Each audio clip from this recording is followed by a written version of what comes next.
All right, so we're going to finish up section 3.1. Not too much left. We'll do that, and then we'll look at section 4.1. Thursday will be a review, and then Friday we'll have our test. Okay, so first thing we're going to look at is basically a set of 6 formulas.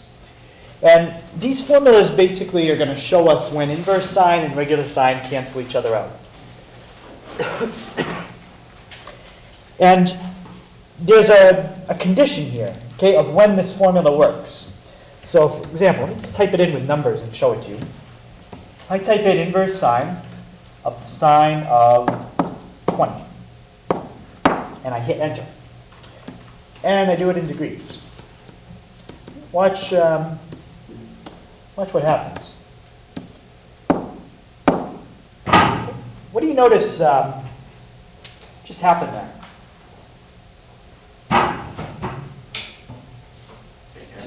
Yeah, they basically cancel each other out, and the answer that I get is the number that I plugged in when I started. But that's only going to happen if you pick x between certain values. Somebody give me another number I could try besides 20. 35, okay. That works. Okay, so 20 and 35, so those numbers work. Somebody give me another number. 16. 16, that one would be okay. 105. 105, let's try that one. Why 105? It's over 100. It's over 100? Yeah, it does have to be over something. But you'll notice now I did not get back the same thing I typed in when I started. So there's a limit, we just went over the limit. So what, anybody have a guess what the highest you can plug in is? And we saw this number yesterday. Yeah? 90. And how about the lowest? Negative 90. So as long as you pick numbers for x that are between negative 90 and positive 90, this formula will work. Inverse sine and regular sine will cancel each other out. If you're doing it in radians, it's negative pi over 2 to pi over 2.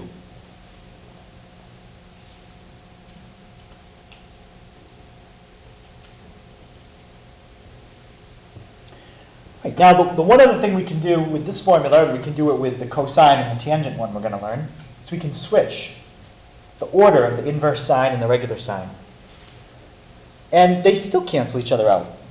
Okay? You get an answer of whatever you typed in when you started. But this time, x has to be between 2 values, and they're different than the last formula. Anybody think they could give me a number that would work? 185. That one wouldn't work. Would it? It would not. Oh, I think It wouldn't work. 180. No. This one's a little harder to come up with a number because it's a lot more restrictive. 70. You gotta think small numbers. 2. Yeah, smaller. Oh my god. Negative 0.1. Okay, 0.1. Let's try the sine of the inverse sine of 0.1. Notice I get back the same thing I typed in. 0.1. They cancel each other out. Okay. So give me one more. 0.2. 0.2. That one would also work. I get back the same thing I typed in. If I try what was suggested first, like 185, I don't even get back a different answer than the one I typed in. The calculator says it can't even do it. So anybody know what the highest we could go is? Yeah? 1. Yep. And the lowest? We can go lower than 0, Negative 1. but we can go as low as negative 1. So you have to pick numbers between negative 1 and 1. And if you look at where that negative 1 and 1 comes from, it comes from a picture. Does anybody know where what I'm thinking of? Yeah? Yeah, if you look at the graph of sine, and let me zoom in so you can see it a little better because it doesn't actually look like that. It looks like that. What's the highest that graph goes? 1. It's Might be a little hard to see, but the highest is 1. And how about the lowest? -1. -1. So this 1 and -1 has to do with how high and low the picture of that graph goes. Okay, we're going to study more about the pictures in a couple weeks, but just to kind of tie it in with what we have here. Okay, so the kind of problem you would see with this is something like that.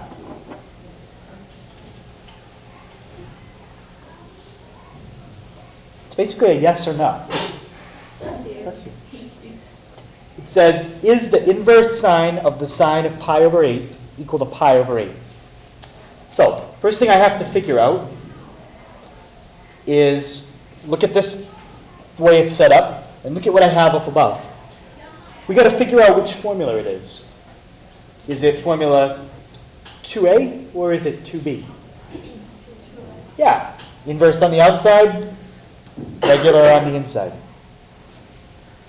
So now, my restriction is I have to be between -pi over 2 and pi over 2.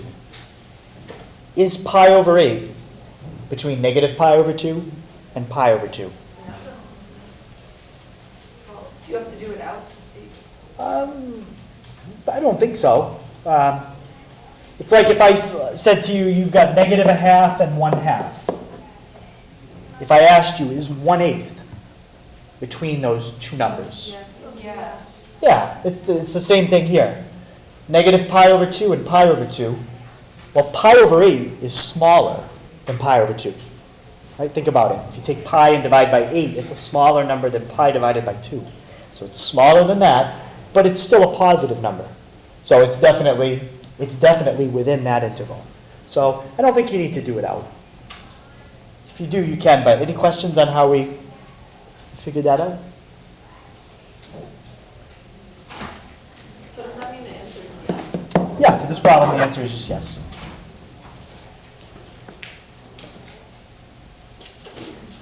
Okay, the next one. It's set up in the same format, inverse on the outside, regular on the inside. This time I've got 3 pi over 2. Is 3 pi over 2 between -pi over 2 and pi over 2? Think, Shannon? No. This is pi over 2 tripled. Okay, you're multiplying pi over 2 by 3. So if you triple pi over 2, you're definitely not between pi over 2 and -pi over 2. You're bigger than pi over 2. Okay? So this one is no. So how come it works on the calculator? What's that? How come it works on the calculator? You got back exactly the same number you typed in? Let me try it. If I type in I'm going to do it in degrees since my calculator is in degrees. The inverse sine of the sine of 270. That's what that is in degrees. Well, I didn't, You did it. Did you do it in radians? no, I got it in degrees. And you typed that in? Yeah. Huh. I don't know. My calculator gave me a different answer back. Yeah, it should give you -90. I trust you. Yeah. Anybody else confirm what I just typed in on their calculator? I got what you got. You got that? Okay. I don't know. I'd have to take a look at your calculator. What? I'd have to look at your calculator. I'm not sure. But just go by my rule. Just write no for that one. Well, I did. But Yeah. it's fine. Yeah, that's weird. I'm not sure. I'll look at your calculator if you want. Right, let's try this one. The sine of the inverse sine of 1.5. Okay, is this one more like formula 2a or 2b? Yeah, this time the inverse is on the inside. So my restriction is between -1 and 1 for my argument. Okay, that thing right there, that's the argument. So, does that number fit the criteria that it has to be? No. No. So that wouldn't work. Wait, how come that one doesn't have like a -1? Oh, you switched them, never mind. Yeah, the inverse is now on the inside. Yeah.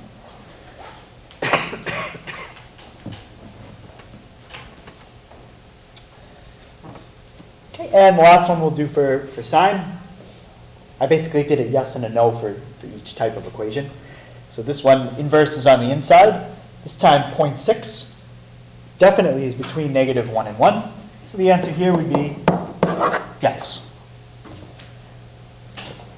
The only other way you could see a question like this on the test besides yes or no would be if it said simplify and it wrote this. Okay? Let's see. If it says simplify and it says this, don't write yes. This is not a yes-no question. What would be the answer to this problem? 0.6. Simplify, in this case, is asking for something numeric. So don't write yes. That would be marked wrong. Okay?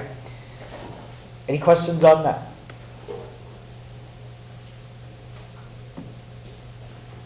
All right. All right, so let's look at the two formulas for cosine. I'm not going to type it in on the calculator, but you can check anything I'm telling you, and it'll work.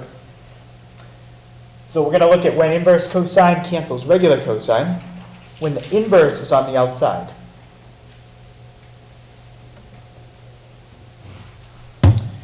What kind of answer does inverse cosine always give you? It's always between what two numbers? 0, 180. It's always between 0 and 180. So that's your restriction this time. If you type in a number between 0 and 180 for x, it will work. Or if you have Emily's calculator, anything could happen. But just go by that. So anything between 0 and 180, it'll work. Or if you're doing radians, 0 to pi.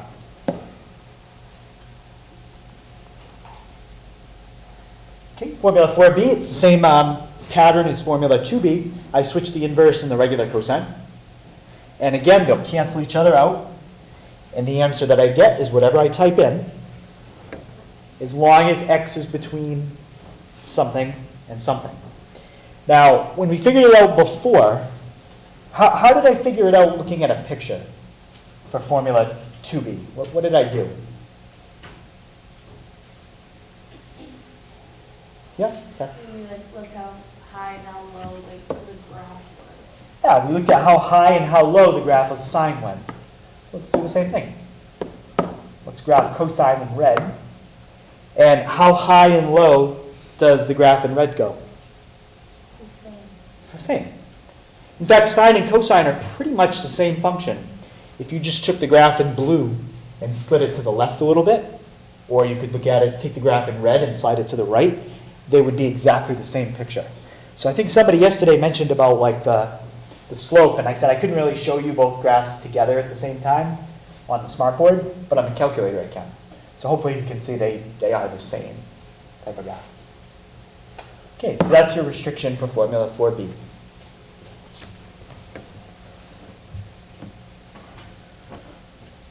Okay, so we'll try a couple of these and see what happens.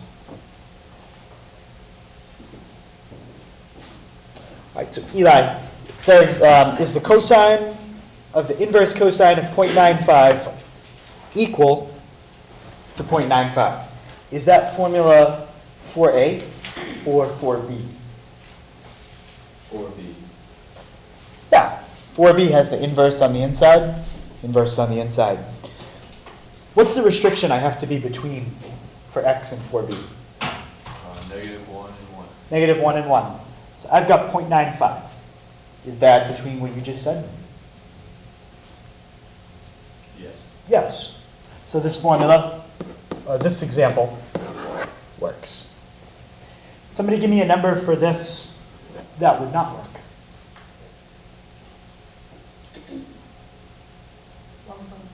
1.2 would not work.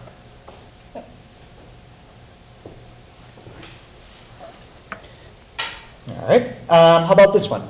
The inverse cosine of the cosine of 210 will that equal 210?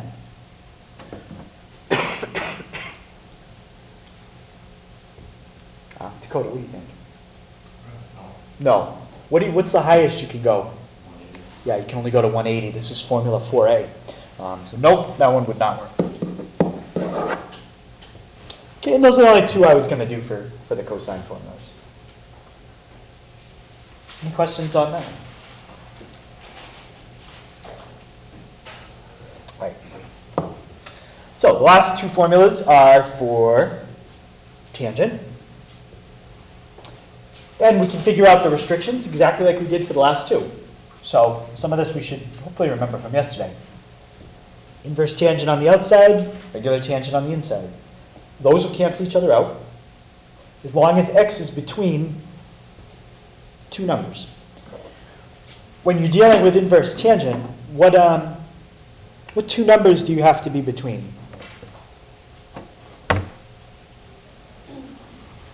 It's not the 0 to 180 anymore. That was for the inverse cosine. Negative 90 to 90. Negative 90 to 90, but what's the difference between that and sine? Right, it can't be equal to the 90. So notice this time I just use the less thans, not the equal to's.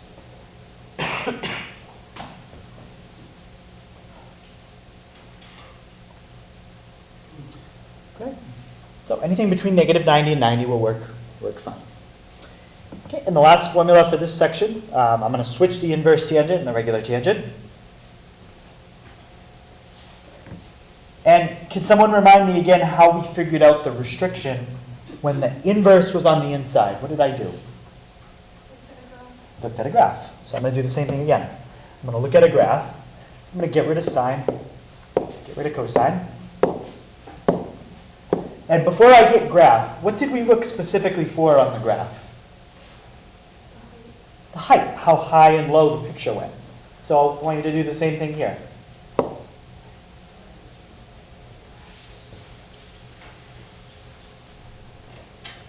Okay, tangent's a very different looking graph.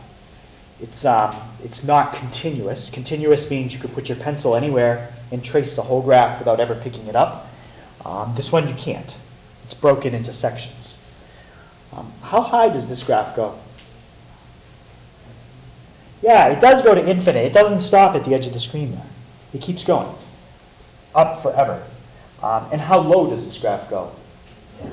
Down to forever, negative infinity. So the restriction on x is that. That's what x has to be between. So what does this really mean? You'll be in over. It really means it always works. There is no restriction. It always works.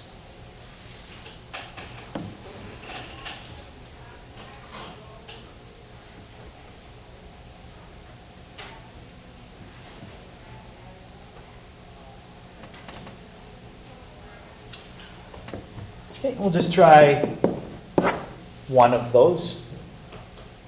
The tangent of the inverse tangent of 30.4. Would that equal 30.4? Yeah.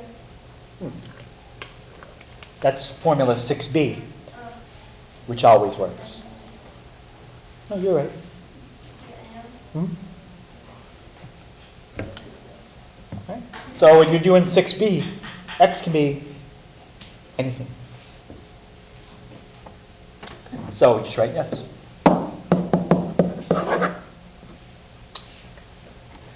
Right, so any questions on those 6 formulas? Pretty straightforward. The only two types of questions you'll see are yes, no, or simplify. And I wouldn't give you a simplify that you can't do, most likely. I'd give you a simplify that you can do. Like this one. If I said simplify, and I just wrote what I underlined in blue, the answer would be 30.4. All right, so the last section we're going to look at this week, we'll split it into 2 days, is 4.1. And the name of the section is right triangle trigonometry. So what shape do you think we're going to deal with in this section? Can you be more specific? Right triangle. Right triangles. So that's a good place to start. What's a right triangle? Has a 90 it has a 90-degree angle. Okay, so a right triangle is a triangle with a 90-degree angle. When you draw a right triangle, what do you call the name of the side that's across from the 90? Yeah? The hypotenuse, Yeah? And what's special about the hypotenuse? it's the longest side. It's the longest side. And then we have two other sides in the triangle. What are the names of those sides?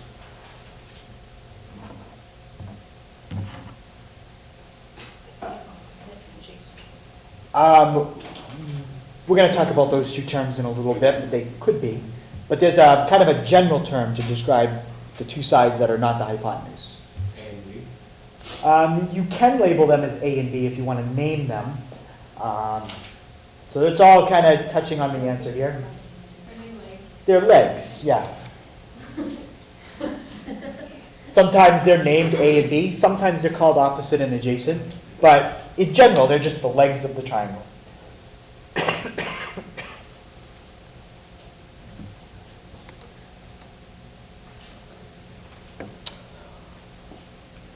Okay, let's see. Next thing that pops up, especially in this diagram, is an acute angle.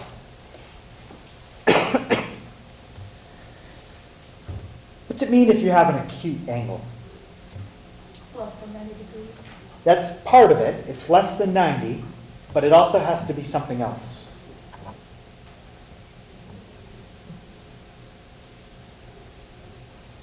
I can think of something that's less than 90 that's not acute. 1 and 0. Yes, it has to be more than 0. So if you had an angle that was negative 10, which we've talked about negative angles, negative 10 is not an acute angle.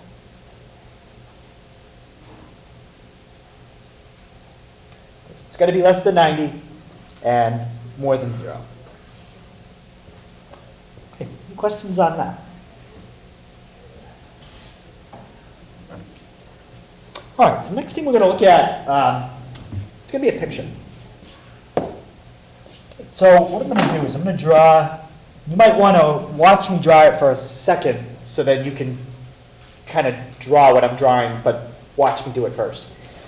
So I'm going to draw a diamond, and I'm just going to offset it a little bit. I'm going to turn it. Okay, so that's my diamond. But my diamond is really what shape? It's a square. It's a square. Yeah.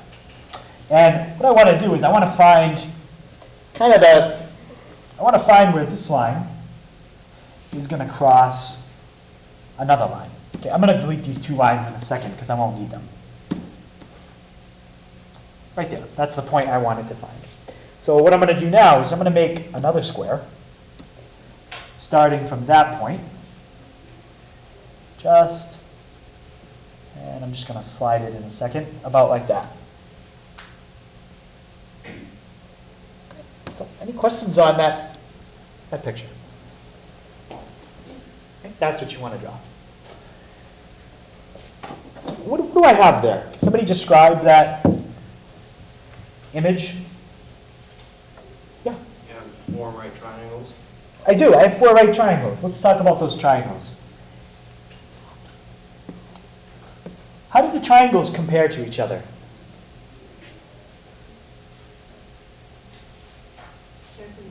They are. They're all congruent. I can easily show that if I very carefully, it's like my board's not lined up or something. If I very carefully draw one of them, what I could do is I could take it, and if I flip it correctly, let's try flipping it. Let's flip it again. That's one of the triangles, and couldn't draw it perfect, but hopefully you can see that it is exactly the same. Okay, so all 4 of these triangles are the same. So these are the legs, okay, the 2 short sides. Well, I heard somebody earlier mention the letters that we use for the short sides. A and B. Yeah, we have generally use A and B. So how long is this other side on the bottom right here? A. That's A. This part right on the right, B, that's B. This part A, is A. Basically, all the long parts are B, and the short parts are A. Now, there's one side of the triangle we didn't label yet. That's the hypotenuse. What letter do we usually use for that? C. And they're all the same.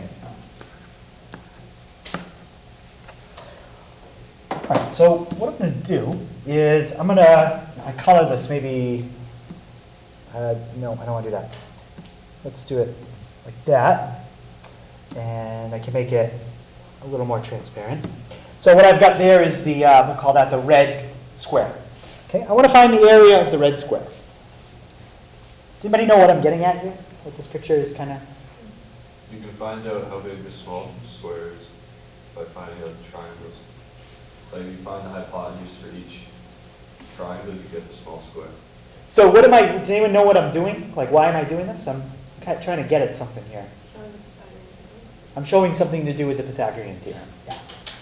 So, let's find the area of the red square. And I'm going to do it two different ways. So let's call this way number one. Can somebody give me one way I can find the area of that red square? It's the simplest way you can think of.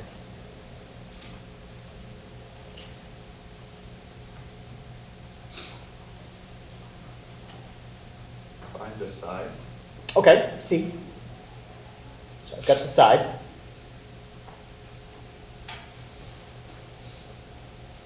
Yeah? Okay, this may sound like a little confusing, but you can do like A plus B, and then times it by 2, and then subtract like. Okay, let's come back to that idea in a little You see bit. what I'm trying to say though? We'll come back to that. For now, let's try to do something really simple. Just to find that the simplest way you can find the area of that red square. Oh, C times C. C times C, right? Area of a square is just the side times the side. Both sides are the same. So what's C times C? C squared. C squared. That's the area of the square. Okay, the first way. Now, I want to find the same area, the same shape, but I want to do it a different way. So somehow it's going to involve these triangles. And my hint is to start by finding the area of, I don't know why I can't click it, maybe it's clicked. Find the area of that square, and I'll try to put it in a different color.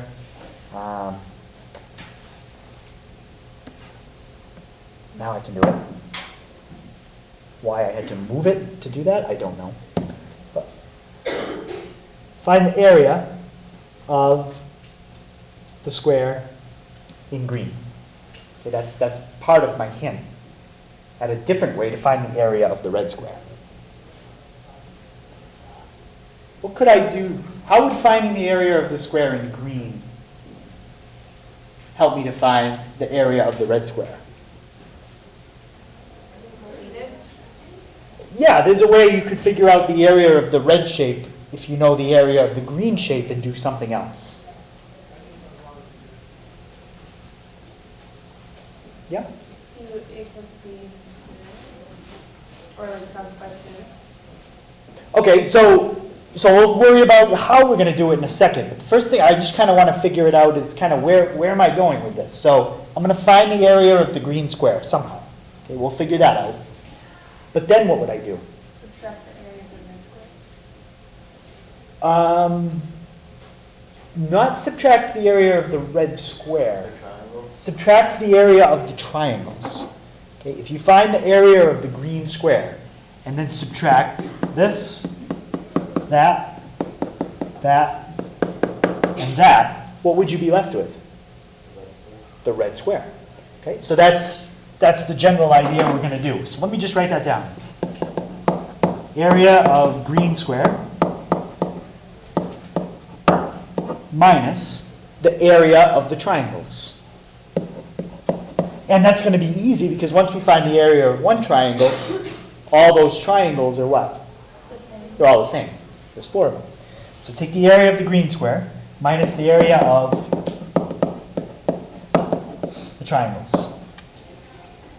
Right, so let's find the area of the green square. How long is the left-hand side? Yeah, it's this part, which is B, plus that part, which is A. So it's A plus B. That's the length. And what's the width? Same thing. It's the same thing. A plus B. So we're just going to write that again. We'll do that out in a second. That's the area of the green square. Now, how many of these triangles do I have? 4. So I'm just going to find the area of one of them, multiply it by 4, and that'll subtract the area of all the triangles. Okay, what's the formula for area of a triangle? Half times base times height. We can pick any triangle. They're all the same. What's the base of this triangle? B. What's the height? A. So the area is 1/2 A times B, or B times A. Same thing. So minus 1/2 A times B. All right, let's simplify that. What's 4 times 1/2? 2. That's pretty much all you can do with that section. And how do you do this first part?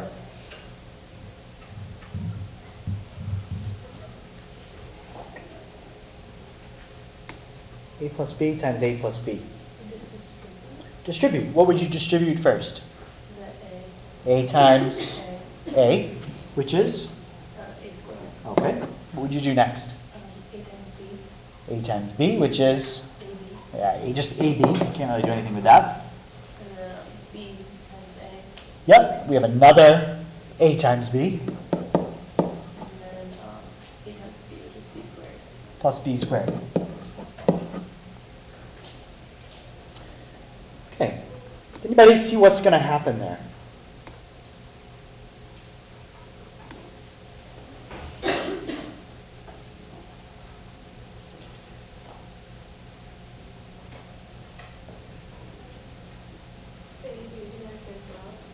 Yeah, what do you get if you combine AB with AB?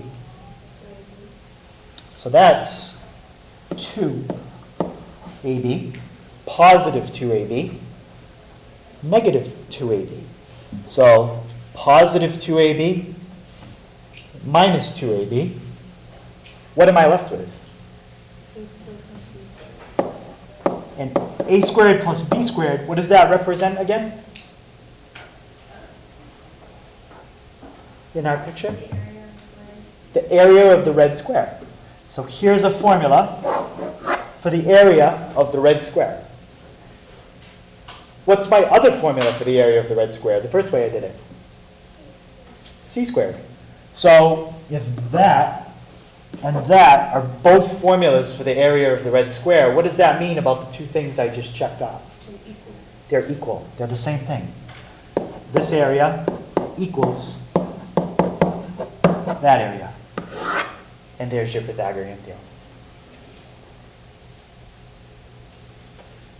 It's one of about probably 100 different ways you can prove the Pythagorean theorem. That way is kind of nice because it's very visual. Okay, you can look at a picture, and as long as you know geometry, very basic geometry, area of a square and a triangle, you can figure it out. Okay? Has anybody ever used this kind of picture before to figure out the Pythagorean theorem? No. No? Did it seem pretty straightforward? Yeah. It's not too bad. I mean, the second way of finding the area of the red square, it's a little different. But it's, just a subtraction problem. And you just have to remember how to FOIL from Algebra 1. But it works out very nice. Okay, so that's the Pythagorean theorem. Now, you don't have to use the letters A, B, and C. Some people use other letters, but those are the most common ones. Actually, I think I have this on the other page. What is the A and the B? They're the legs Okay, whatever you want to call them, they're the two short sides. And C, The hypotenuse. it's the hypotenuse. So the point is, you can do one leg squared plus another leg squared equals the hypotenuse squared.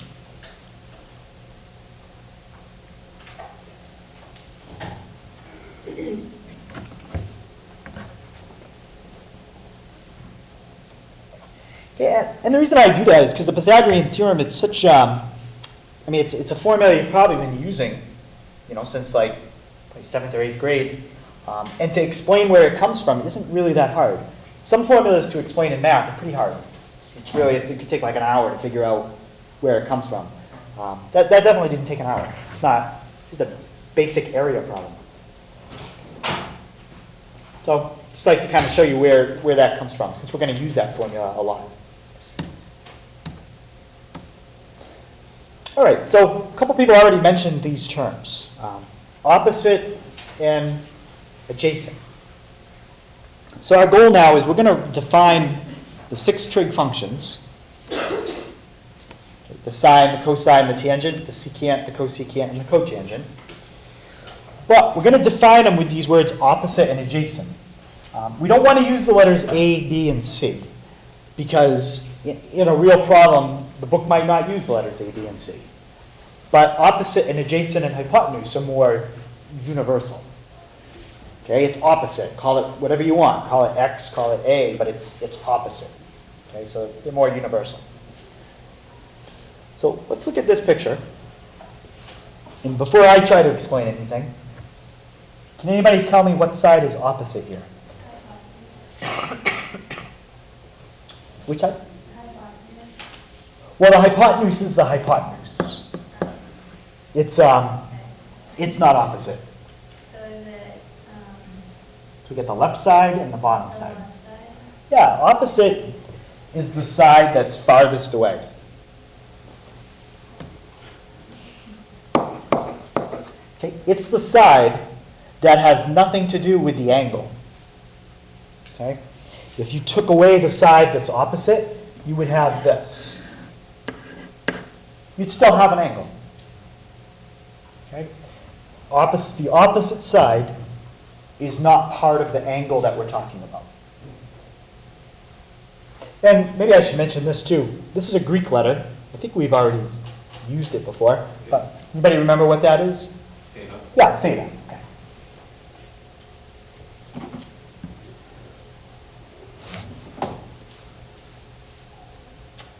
So if that side is opposite, what side is adjacent? The bottom one.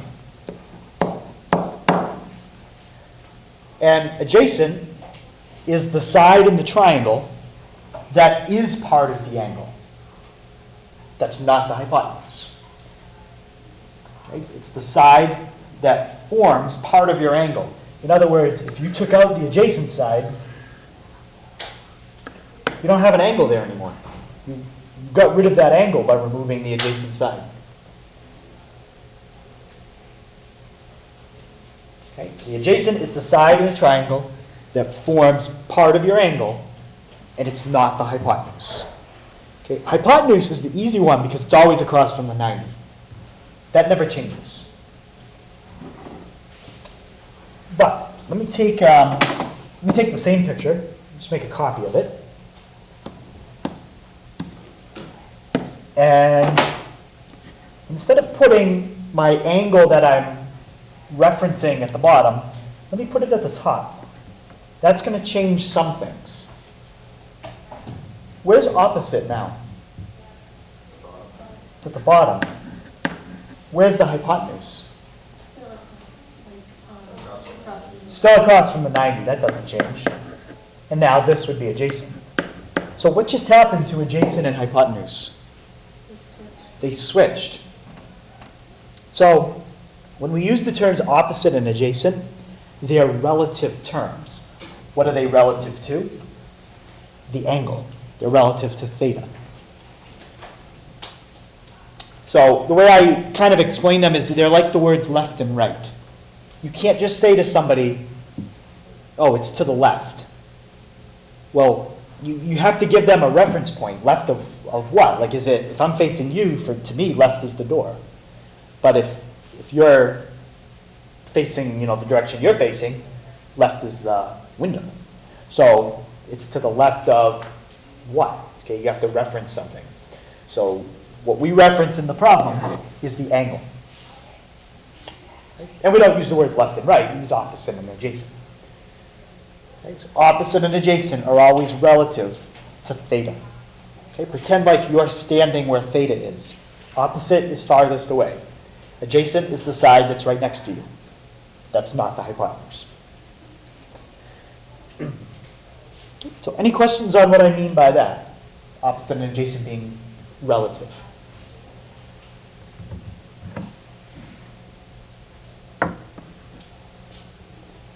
All right, so now that we know opposite and adjacent, we can define our 6 trig functions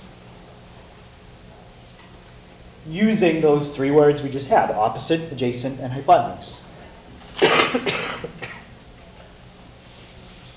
Okay, does anybody know there's a trick or a shortcut to remember the definitions I'm about to write down?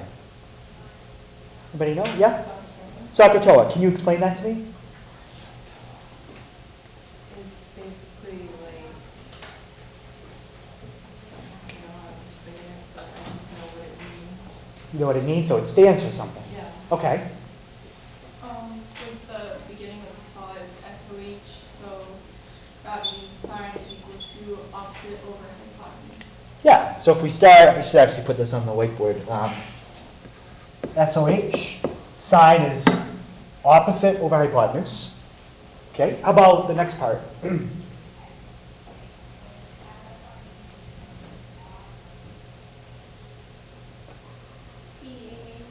Yeah, so CAH, and what does that mean? Adjacent over hypotenuse. Cosine is adjacent over hypotenuse, and TOA means tangent, that's the T, is opposite over adjacent. So that's exactly what I just wrote out as fractions right there. Okay, so when I've asked for the shortcut, that you guys all seem to know that, but when I've asked before, what's the shortcut to remember these, in the past people have suggested Sacagawea instead of Sakatoa. She's not going to help you. So Sacagawea, try to not, it's good for other things, but not for trig. So Sakatoa, that's what you're looking for. And now, what's the relationship between the 3 on the left and the 3 on the right? They're gonna be flipped. Yeah, they're flipped. So what would the cosecant be? Hypotenuse. Wait, no, cosine. Okay, that's sine, right? Yep, Yeah. Hypotenuse over opposite. hypotenuse over opposite. Secant? Hypotenuse over adjacent. Hypotenuse over adjacent. And cotangent? Adjacent over opposite. Adjacent over opposite.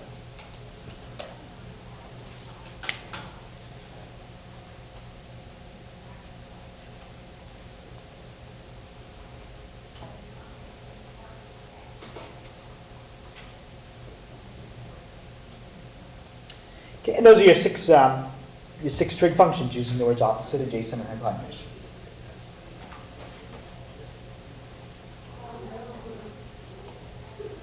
Okay, so any questions on those? Wait. So the 3 on the left you can remember with Sakatoa. 3 on the right, all you do is flip the 3 on the left. Let's see what happens if we made an abbreviation with the 3 on the right, the way we did with Sakatoa on the left. Cosecant is hypotenuse over opposite. Secant is hypotenuse over adjacent. And cotangent is adjacent over opposite.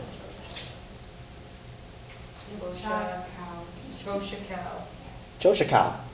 So I take it. you could go with Choshikau or Sakatoa. Josh. Yep, so yeah, I think Sakatoa is a little more familiar, but you can also go with Choshikau. I'll ask that in the future to classes. How many people have done Choshikau before? People will just look at me funny. That's okay. Okay, does everybody have the six trig functions?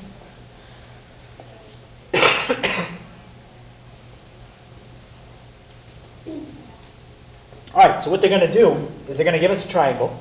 They'll give us 2 out of 3 of the sides. Our goal is to find the third side first, which hopefully we know how to do by now, and then fill out all 6 of these definitions. All right, so out of these 6, some of these we could do, even with the side we're missing. But it's good to find the side you're missing first. Okay, how can we find the side that we're missing?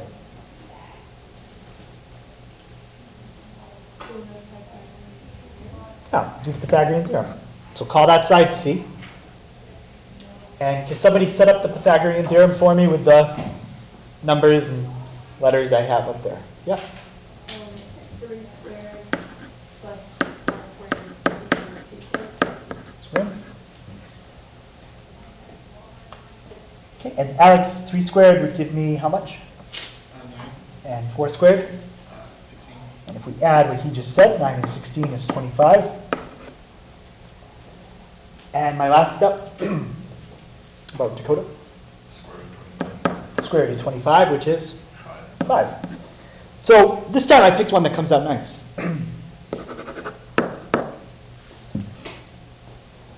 If you ended up with a square root, okay, keep in mind when we go through all 6 of these definitions, you could get a square root in the bottom, just like we did last week. Okay, is it okay to leave a square root in the bottom?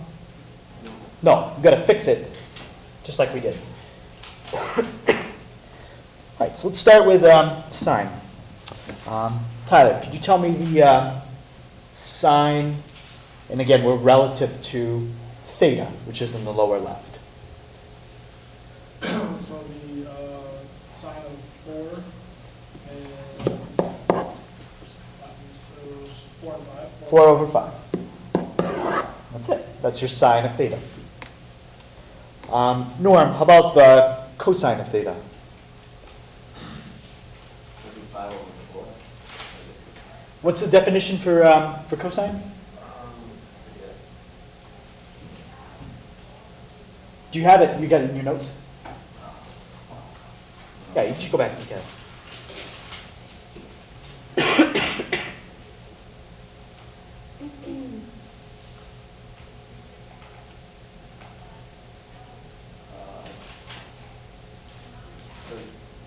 Theta equals x. So I wrote Theta equals x theta and for cosine? oh, I don't know. You should have adjacent, yeah, adjacent over hypotenuse. Sure. Yeah. Oh, man, I was going on theta. So, now knowing the definition for cosine, what would the cosine of theta be here? 3 over 4. Nope, that would be adjacent over opposite. 3 over 5. 3 over 5. Adjacent over hypotenuse. Okay, and tangent. Okay, Dylan, what would my tangent be? It would be 4 over 3. Exactly. Now, once we have those, the next 3 should be pretty quick. Catherine, what would my cosecant be? 5 and 4. Yep. Josh, my secant? Your secant would be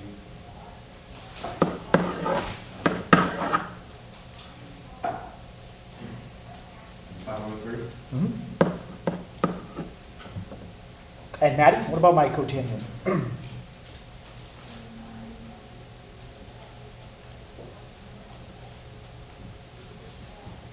over 4. Yeah. And there's all 6 trig functions for this problem. Now, if I put theta at the top, would that change my answers? Yeah. Yes. Everything that was opposite would become adjacent. Everything that's adjacent would become opposite. So it would switch everything around. Okay, so any questions on that? All right, so the last thing we're going to look at is going to tie 2 ideas together. Okay, this is the first one. Complementary angles. Now in geometry, usually you study complementary angles and supplementary angles at the same time. Does anybody remember what it means for angles to be complementary? Josh? Yeah, to 180 degrees, or not, which one is it? It's one of those. It's one of those, think it's 180? Is it 90? It's 90. 90. It's angles that add up to 90. Supplementary adds up to 180. All right, so I'm going to say this. The two acute angles in a right triangle are always complementary. Why?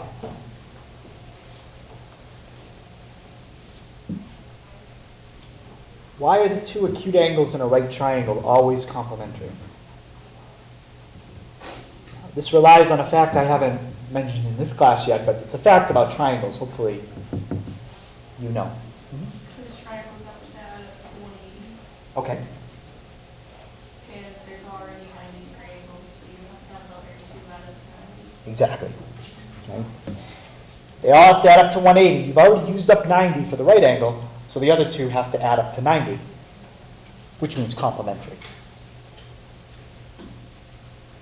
All right. Any questions on that idea first? All right. Second thing we're going to look at is a different way to pair trig functions. Okay. On the last page, we paired them as reciprocals, meaning you flip one to get the other. So you flip sine to get cosecant, you flip cosine to get secant, and so on. This is a different way to pair them as cofunctions.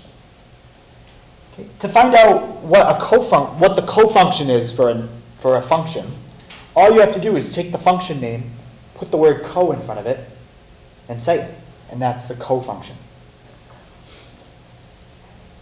Right, so Tom, what function is this? Sine. Sine. Now say that with the word co in front of it. Cosine. Cosine. That's the cofunction for sine. Cosine. All right, the next one. About Shannon, what function is this? Secant. Say it with the word co in front of it. Cosecant. Right, and the last one. What do you think the cofunction is for tangent? Cotangent. So these are the three pairs of cofunctions. Sine, cosine, secant, cosecant, tangent, cotangent. Any questions on those three pairings? All right, so let's look at this picture. Not sure if there's a Greek letter we haven't seen here before, but anybody know what this letter is at the lower left?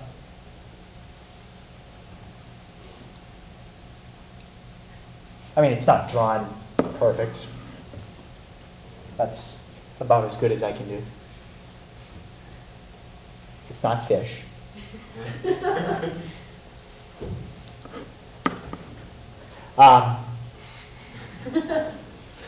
Does anybody know what it's really called? It is the Greek. It's a Greek letter. It's the first letter in the Greek alphabet. Alpha. A. Oh. Well, A is English, but alpha is Greek. So that letter right here is alpha. And how about this one at the top? Beta. That's beta. They're just two letters. Okay. I still use A, B, and C for the sides, but alpha and beta for the angles. All right, let's try something here. Let's do the sine of alpha. Somebody remind me, what's sine again? What's the definition? Okay, if we were doing unit circle trig, I agree with you. The sine is y. How about in terms of adjacent, hypotenuse, opposite? Opposite over hypotenuse. What side is opposite alpha? A. A. What's the hypotenuse? C. Okay. That's all I'm going to do with that for now. I just want you to see that. Any question on that? All right. Now, what's the cofunction of what I just underlined? Cosine. And what angle is the complement to alpha? In other words, what angle do you add to alpha and you're guaranteed to get 90 degrees? Beta. Okay, we just said these two have to add to 90 to make a triangle. So I want to make sure people see what we just did, because this is going to be the whole point of the theorem I'm about to write down. This and that are cofunctions. This and that are complementary. Okay? Watch what happens when we find the cosine of beta. Okay? What's our definition for cosine? Adjacent over hypotenuse. Adjacent over hypotenuse. What side is adjacent to beta? A. And what's the hypotenuse? C. So how does the cosine of beta compare to the sine of alpha? They're the same. They're the same. And the key is these are co-functions. These are complementary. So, very simple theorem. It says that if you have cofunctions of angles that are complementary, they come out the same. Okay, so the key, cofunctions of complementary angles come out the same.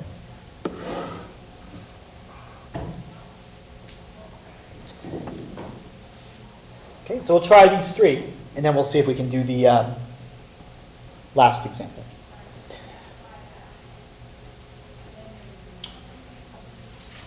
So you have to think of two things in your head to do this. The first thing you have to do is think of what's the cofunction of what I just underlined, and what's the complement of that number I just underlined.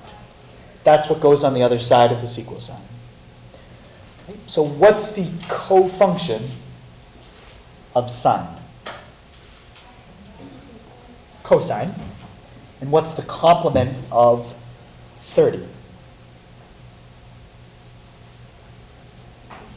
60. So that means the sine of 30 comes out the same as what?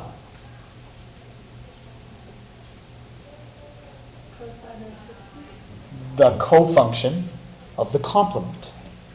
That's the cofunction. That's the complement.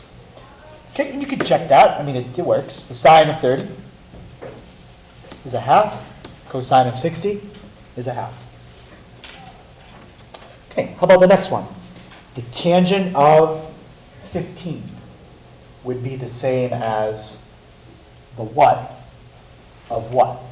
And you just have to find cofunction and the complement. Yep. Would be the cotangent of 30?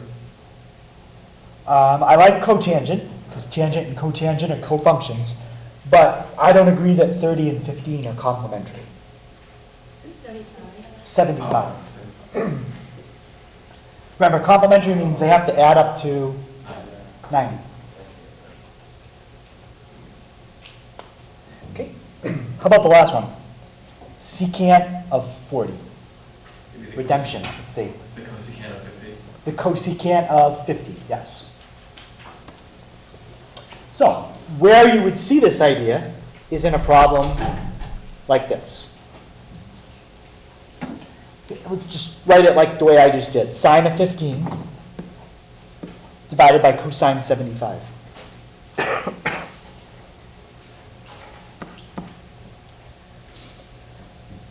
How does what's in the top compare to what's in the bottom? They're the same thing. Sine and cosine are cofunctions. 15 and 75 are complementary. So what does that mean if I divide these two things? What would I get? Get a 1. I would get 1. I have no idea what the sine of 15 is. I really don't. It's some crazy number, 0.258819. And I have no idea what the cosine of 75 is, 0.258819. But what I do know is that they're the same. And if I divide two things that are the same, it doesn't matter what they are. The answer is 1. Right? So we can do this trick with division. What other arithmetic operation besides division do you think this would work with?